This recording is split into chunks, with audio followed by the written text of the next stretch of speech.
Vous soyez, merci de nous recevoir chez vous. Il est 13 heures partout au Mali.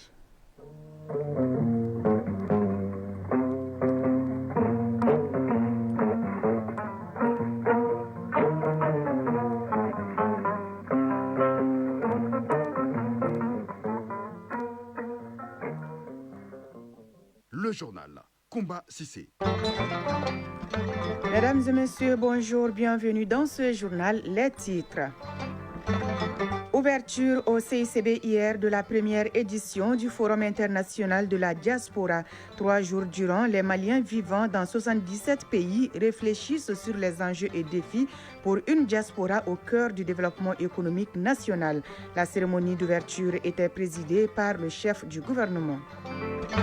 Au Burkina Faso, un projet de loi adopté mercredi par le gouvernement vise à dissoudre la Commission électorale nationale indépendante. L'organisation des élections dans le pays sera désormais assurée par le ministère de l'administration du territoire. CAN féminine Maroc 2025, le Maroc affrontera le Mali ce soir en quart de finale à 19h. Le tournoi de montée en Ligue 1 professionnel démarre demain à Bamako. Depuis mi-janvier 2025, le dollar américain a chuté de près de 11%. Cette chute est une première depuis 52 ans. C'est le sujet de la chronique du développement avec Soumaïla Berti. Comme annoncé tout à l'heure dans les titres, le Premier ministre, ministre de l'administration territoriale et de la décentralisation, le général de division Abdoulaye Maïga a présidé hier au CICB au nom du président de la transition l'ouverture des travaux de la première édition du Forum international de la diaspora. Le thème au centre de cette rencontre de 3 jours qui regroupe les Maliens vivant dans 77 pays est les enjeux et défis pour une diaspora au cœur du développement économique national. Ce rendez-vous s'annonce comme un moment fort de dialogue, d'initiative et de propositions portées par les Maliens établis à l'extérieur. En 2022, la contribution de nos compatriotes vivant à l'extérieur est estimée à 700 milliards de francs CFA. Ce forum se tient en présence des ministres chargés des Burkinabés et Nigériens établis à l'extérieur. Leur participation s'inscrit dans le cadre opérationnel du plan d'action du gouvernement couvrant la période 2025-2026. On en sait plus avec Mamari Kone. Avec des transferts formels de fonds estimés à 793 milliards de francs CFA en 2022, selon les données de la Banque centrale des États de l'Afrique de l'Ouest, BCAO, les Maliens établis à l'extérieur apportent une contribution significative dans la construction nationale. Pour cette première édition du Forum international de la diaspora, plus de 500 participants sont venus de 77 pays d'Europe, d'Amérique du Nord, d'Afrique de l'Ouest et d'ailleurs. Habib Silla, président du Haut Conseil des Maliens de l'extérieur. Une diaspora qui participe activement depuis plusieurs décennies à la vie économique, sociale et culturelle de notre pays. Cependant, il reste nécessaire de mieux canaliser ces efforts afin que les investissements soient davantage orientés vers des activités productives, généralistes d'emploi, durables et de croissance inclusive. L'Organisation internationale des migrations OIM est fière d'accompagner le Mali dans cette démarche. Pour sa directrice régionale, la diaspora constitue des forces de transformation. Sylvia Ekra, directrice régionale de l'OIM pour l'Afrique de l'Ouest et du Centre. En 2024, selon la Banque mondiale, les diasporas des pays d'Afrique de l'Ouest et du Centre ont transféré près de 35 milliards de dollars, dont 1,2 milliard à destination du seul Mali. Ce forum représente donc une opportunité cruciale pour réfléchir collectivement à des mécanismes permettant de transformer ce potentiel en levier durable de croissance inclusive. Les enjeux et défis pour une diaspora au cœur du développement économique national, c'est autour de ces thèmes que se déroulent les travaux des 3 jours d'échange. Moussa Ag Ataher, ministre des Maliens établi à l'extérieur et de l'intégration africaine. Nous nourrissons de grandes attentes à l'égard de ce forum. Nous savons que nombre d'entre vous portent des projets d'investissement ambitieux, souvent confrontés à des freins administratifs ou structurels. Notre volonté est claire. Lever ensemble les obstacles qui entravent vos initiatives et créer les conditions d'un partenariat solide, durable et mutuellement bénéfique entre l'État malien et sa diaspora. Le Premier ministre qui a présidé la cérémonie d'ouverture a transmis aux participants les salutations et les encouragements du président de la transition, le général d'armée Assimi Goïta, parrain de l'activité et qui accorde une attention particulière à la diaspora malienne. Général de division Abdoulaye Maïga, Premier ministre, ministre de l'administration territoriale et de la décentralisation. Sous son leadership éclairé, notre pays a retrouvé la confiance en lui-même, l'audace d'imaginer son propre chemin et la force d'unir ses filles et fils où qu'ils se trouvent. Qu'il me soit donc permis d'exprimer, au nom de cette auguste assemblée, notre profond respect et notre gratitude indéfectible à l'endroit du chef de l'État qui, par sa ferme volonté, a souhaité que ce forum international de la diaspora soit un moment d'unité, de communion et d'espérance partagée. Une diaspora dont le rôle stratégique est capital dans la construction d'un Mali nouveau fondé sur la souveraineté, la stabilité et le développement durable. Le Forum international de la diaspora est un cadre d'écoute et de dialogue constructif. C'est pourquoi il est porteur de promesses, celle d'un avenir à bâtir pour tous, selon le chef du gouvernement. Sa tenue s'inscrit pleinement et opportunément dans les grandes priorités de notre pays en matière de développement. Elle reflète notre engagement collectif à œuvrer pour un avenir meilleur, tel que défini dans nos documents de planification stratégique, notamment la vision Malikura Nyata Kaben Samba Flani Bioroni Savama et la stratégie nationale pour l'émergence et le développement 2024-2033. Le Forum international de la diaspora s'inscrit également dans le cadre opérationnel du plan d'action du gouvernement 2025-2026 en tant qu'action prioritaire favorisant la concertation, l'innovation et la participation citoyenne autour des enjeux du développement. Le programme du Forum s'articule autour de conférences, panels thématiques, ateliers et sessions de co-création. Après la cérémonie d'ouverture, le Premier ministre a visité les stands des différents partenaires de cette première édition du Forum international de la diaspora. Les jeunes de la 4e cohorte du programme à l'école de la citoyenneté ont participé hier à 2 panels animés par le ministre en charge de l'enseignement supérieur et de l'éducation nationale. Les 2 panélistes ont saisi cette occasion pour communiquer sur les missions de leurs départements respectifs. Des missions qui sont en lien avec le savoir, le savoir-faire et le savoir-être. On fait le point avec Daouda Kone. C'était avec une attention captée que les jeunes de la 4e cohorte du programme à l'école de la citoyenneté ont suivi le panel animé par le ministre de l'enseignement supérieur et de la recherche scientifique. Modéré par son collègue en charge de la jeunesse, le panel portait sur les missions et les difficultés que connaît le département en charge de l'enseignement supérieur. Professeur Boureima Kansai, ministre de l'enseignement supérieur et de la recherche scientifique. Les jeunes ont été très attentifs et ont été très curieux. Ils ont posé des questions très pertinentes qui concernent les défis du domaine auxquels nous avons apporté des réponses qui ne sont pas exhaustives, mais qui leur ont permis de mieux comprendre ce que nous faisons, comment cela est fait, les résultats que nous visons, les défis auxquels nous nous attaquons et comment ces défis-là sont relevés progressivement. Les participants, majoritairement universitaires, ont été exhortés à choisir les filières techniques pour un jour apporter leur expertise à l'évolution technologique. Professeur Bourema Kansai. Tout ceci est de nature à aider les jeunes à s'engager davantage pour transformer nos pays et pour contribuer à la résolution de tous les défis que l'AES connaît. Donc j'ai vu qu'ils ont beaucoup aimé ces échanges-là. Je suis très confiant par rapport à cette jeunesse qui demeure engagée, qui demeure curieuse et qui, j'en suis sûr, va être porteuse du narratif, en tout cas pour ce qui nous concerne, sur notre crise, sur notre vie, n'est-ce pas, pour contrer tous les autres narratifs négatifs. Le ministre de l'Éducation nationale s'est également prêté au même exercice. Amadou Sissavané s'est ainsi entretenu avec les jeunes sur les actions phares de son département. J'ai présenté le système éducatif malien. 10 questions m'ont été posées qui sont allées dans beaucoup de sens. Ça ne m'a pas surpris. Disons que ça m'a fait dire que nos jeunes-là, ils sont vraiment avertis, ils sont au courant de tout. Cet exercice devra contribuer à stimuler le goût des études et de la recherche chez les universitaires. En santé, la Croix-Rouge malienne vient de doter les districts sanitaires de Kati, Fana et Ouelessebougou en médicaments et en équipements. La dotation entre dans les cadres du projet Santé des adolescents du Mali. À travers ce don, la Croix-Rouge malienne et ses partenaires renforcent les capacités locales de ces districts pour améliorer les conditions de vie des populations vulnérables.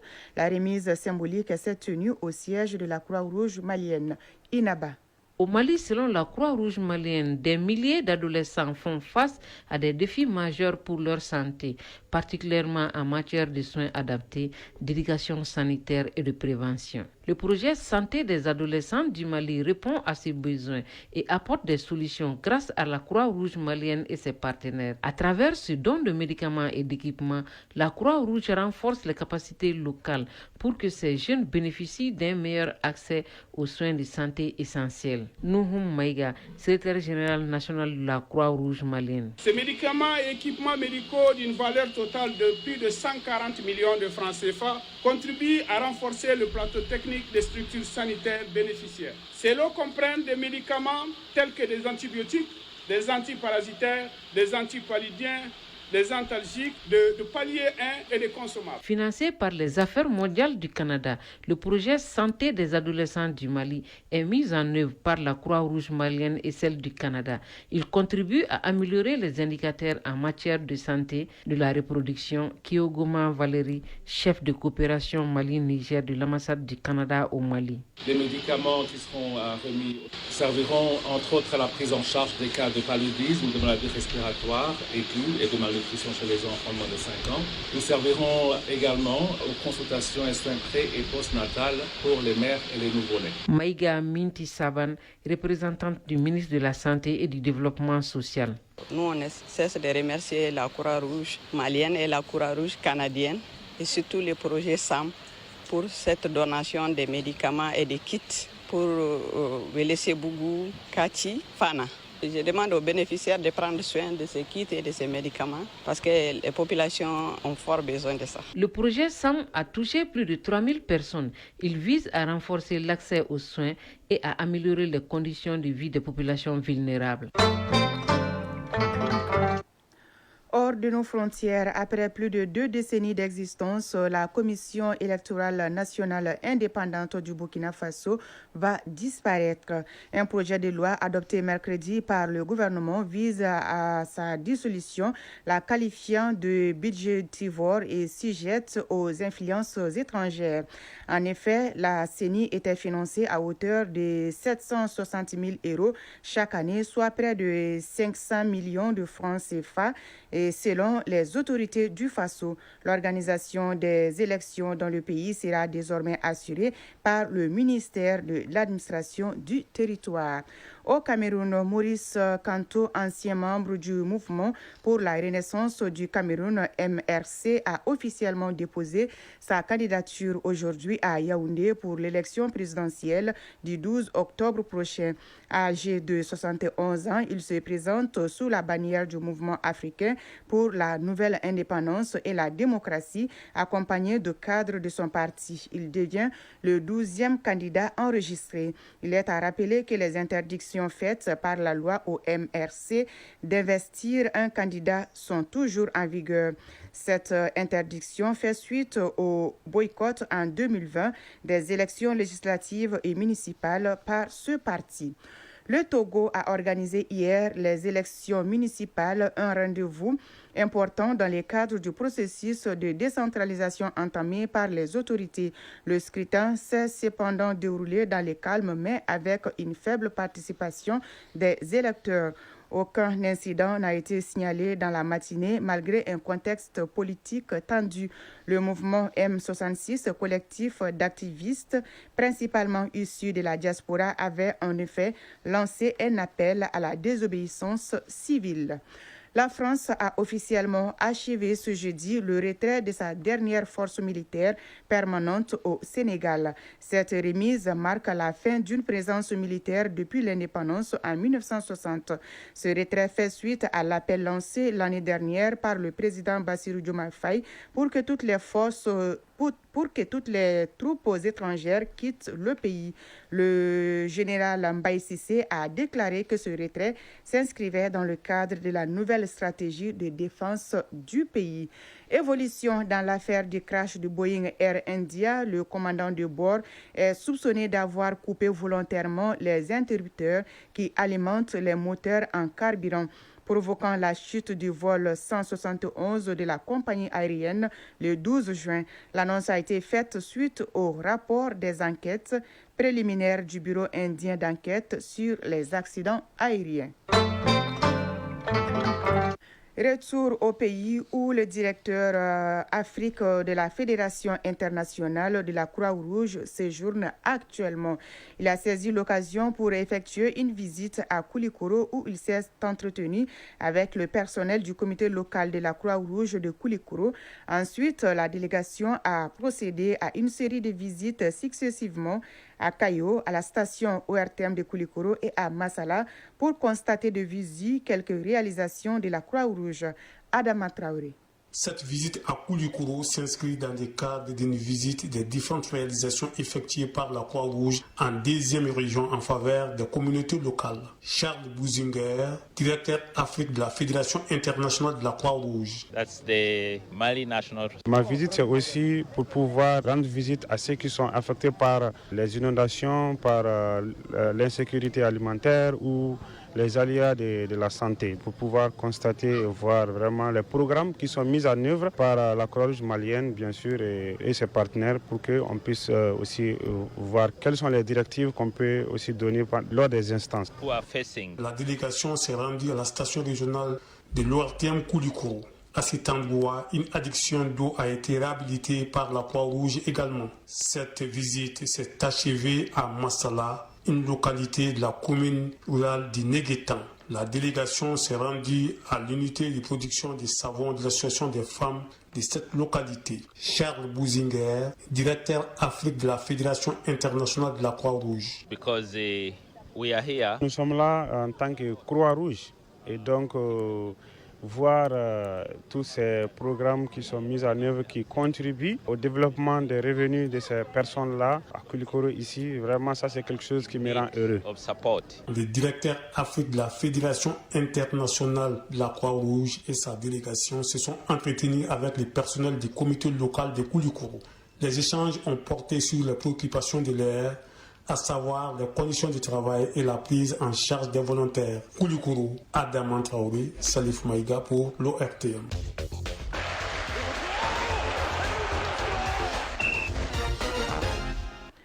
Page Sport Football, le tournoi de montée en Ligue 1 professionnel démarre demain samedi à Bamako. Les rencontres de la poule A donneront le temps à cette compétition.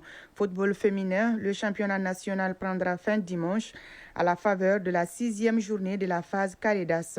Le champion du Mali sera connu à l'issue du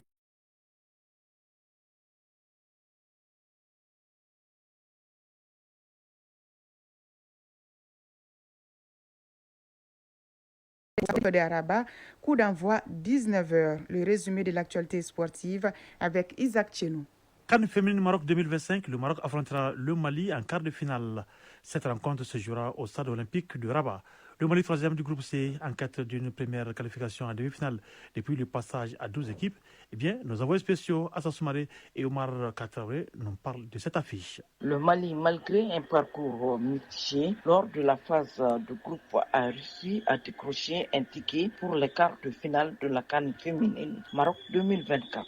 Les Aigles Dames se sont qualifiés parmi les meilleurs 3e en terminant surtout sur une lourde défaite 4-0 contre l'Afrique du Sud. Mohamed Saloum Houssen, sélectionneur des Aigles Dames du Mali. La phase de poule est terminée et nous entamons maintenant la phase d'élimination directe. Il n'y a pas de calcul. Vous jouez, vous passez, vous faites la défaite, vous rentrez à la maison. Nous sommes conscients de cela. Toutefois, la qualification de la sélection nationale féminine du Mali pour les quarts témoigne de sa résilience dans ces 2 premières rencontres du groupe C. L'équipe est déterminée à renverser la vapeur. Le match contre le Maroc sera une véritable occasion de se racheter. Mohamed Saloum Houssen, sélectionneur des Aigles Dames du Mali. Cette défaite n'aura rien sur notre conscience. Maintenant, quant à l'équipe du Maroc, C'est une équipe joueuse, on connaît cette équipe. C'est un match du quart de finale, ça va se jouer sur des détails. Je pense que vous allez voir une autre image de l'équipe malienne. Aïssata Traoré, c'est nous, attaquante des Aigles Dames. L'adversaire, c'est nous-mêmes. C'est les limites que nous allons nous poser nous-mêmes qui feront que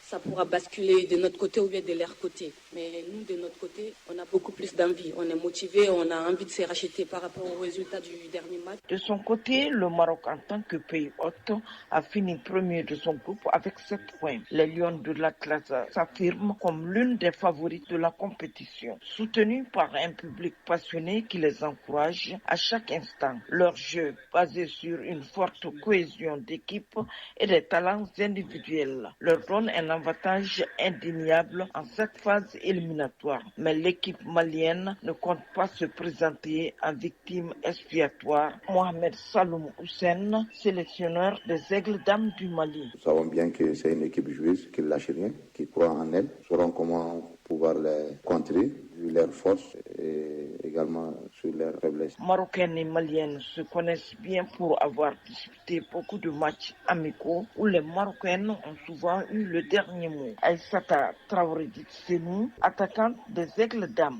L'équipe adverse, on la connaît, elles nous connaissent aussi, donc on ne va pas trop travailler sur elle. Le Maroc part donc avec une confiance accumulée grâce à ces rencontres, mais le Mali ne sera pas à sous-estimer. Les Aigles Dames sont bien conscientes qu'unité et détermination peuvent parfois surpasser les statistiques. Maroc-Mali, deuxième quart de finale de la CAN féminine 2024, c'est ce vendredi 18 juillet 2025 à Rabat au Maroc.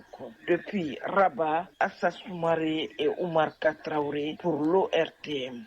Le coup d'envoi est prévu pour 19h. Juste avant cette rencontre, le Nigeria sera face à la Zambie. Coup d'envoi 16h. Toujours en football féminin, le championnat national prendra fin dimanche à l'affaire de la 6e journée, la phase des Caradas. Le champion du Mali sera connu à l'issue du choc AS Mandé ISFAS prévu au stade Mamadou Konaté à partir de 16h30. Au classement après la 5e journée, l'ISFAS occupe la première place avec 12 points, suivi de l'AS Mandé, deuxième donc avec 10 points. En ce qui concerne le football chez les hommes, le tournoi de montée en Ligue 1 professionnelle démarre à Bamako demain. Les rencontres de la poule A donneront le ton à cette compétition. Au stade Mamadou Konaté donc à 16h, Derby Academy sera face à Eloïdi FC. Entre-temps, au stade Ouazin Koulibaly, TFC de Tombouctou sera face à ATS de Koro. Le FC Balanzan est exempt pour cette première journée de groupe A. Chronique du développement.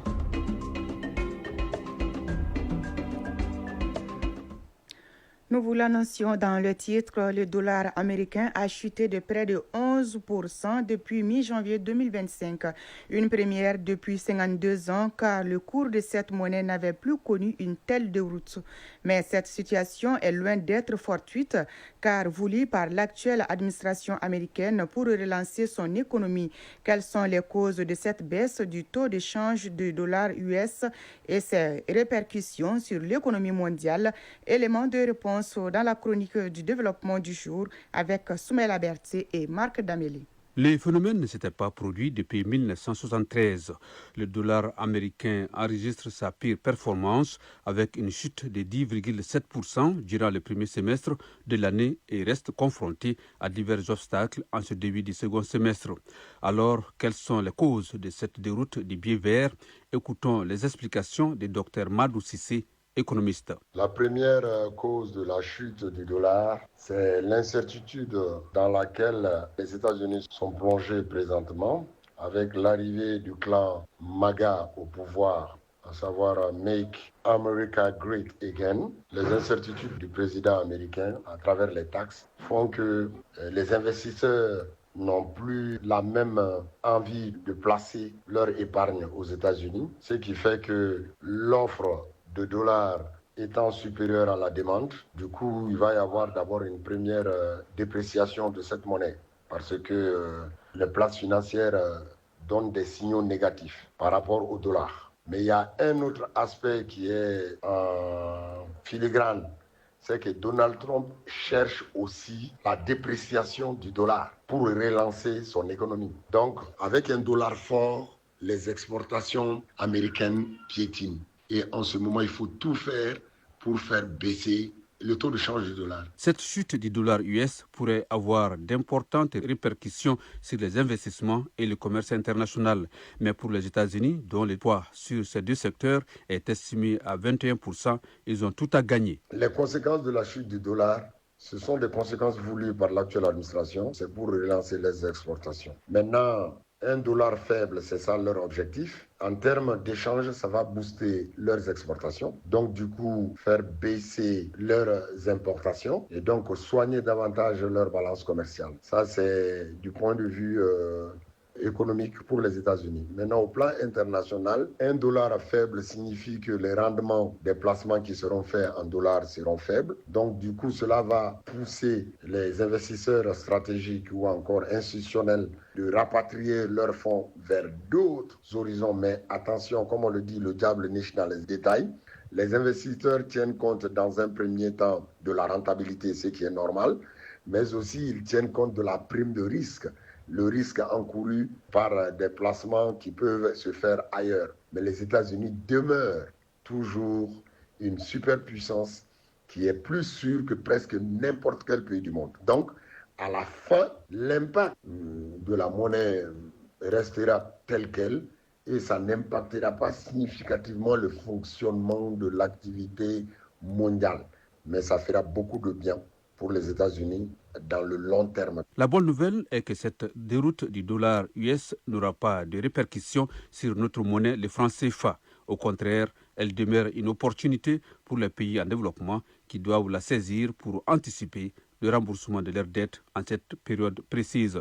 Dr Madou Cissé. Pour ce qui concerne les répercussions sur nos économies, ça veut dire simplement que tous les biens qui seront achetés aux États-Unis vont être moins chers. Et donc, ça permettra aux importateurs des pays de l'UEMOA de se diriger davantage vers les États-Unis. Si toute chose égale par ailleurs, en tenant compte des distances et autres, ça leur permet de gagner des marges, mais j'en doute très fort que juste la dépréciation soit capable d'annihiler toutes les marges qu'ils peuvent avoir sur d'autres pays tels que la Chine. Et la Chine qui a des coûts de production les plus bas au monde. Donc une simple dépréciation du dollar ne sera pas peut-être capable de créer tout ce gap nécessaire. Mais maintenant, il y a un autre aspect qui est important pour nos économies, si on peut anticiper.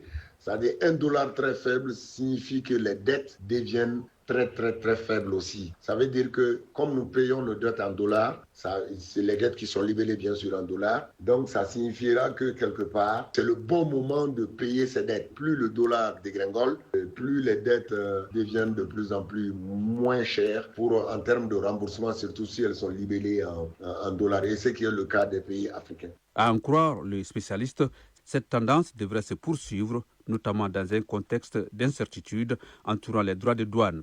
Et c'est cela tout l'objectif recherché par l'actuelle administration américaine.